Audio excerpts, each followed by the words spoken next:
Vietnam émettant de Hanoï, capitale de la République socialiste du Vietnam.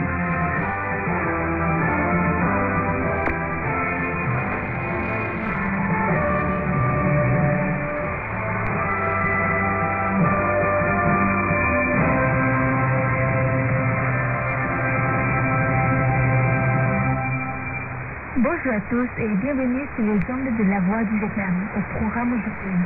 À l'invitation de son homologue chinois Xi Jinping, le secrétaire général et président vietnamien Tô Lâm entame une visite d'État en Chine. Un moment clé qui pourrait ouvrir un nouveau chapitre dans les relations entre Hanoï et Pékin.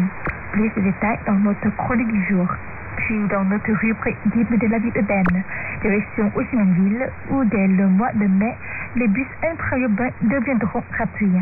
Une mesure à la fois sociale et écologique pour faciliter les déplacements des habitants. Mais tout d'abord, place au journal présenté par Thiloan. Bonjour Thiloan, je suis les grands titres de ce bulletin d'info. Bonjour Pyongyang, à la une de l'actualité, le secrétaire général du Parti communiste vietnamien et président de la République Tô Lâm s'est entretenu par téléphone ce lundi avec la première ministre japonaise. Le premier ministre vietnamien Lê Minh Nung a présidé ce lundi matin à Hanoï la cérémonie d'accueil officielle de son homologue slovaque, Robert Fico. Et à l'étranger, les signaux belliqueux se multiplient au Moyen-Orient, ravivant les craintes d'un embrasement entre les grandes puissances régionales. La Voix du Vietnam. Le secrétaire général du Parti communiste vietnamien et président de la République Tô Lâm s'est entretenu par téléphone ce lundi avec la première ministre japonaise Sanae Takaichi, également présidente du Parti libéral-démocrate du Japon. Au cours de cet échange, les deux dirigeants ont réaffirmé leur volonté de renforcer les relations bilatérales. Le dirigeant vietnamien a également invité l'empereur et l'impératrice du Japon, ainsi que la chef du gouvernement, à effectuer une visite au Vietnam.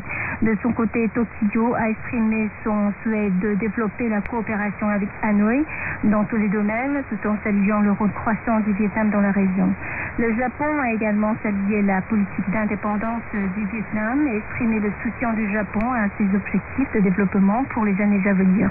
Les deux parties sont convenues d'intensifier les échanges de haut niveau et de renforcer leur collaboration, notamment dans les secteurs de la défense, de l'économie, des technologies, de la transition numérique et de la sécurité énergétique, ainsi que dans les domaines du travail et de la santé. Le secrétaire général du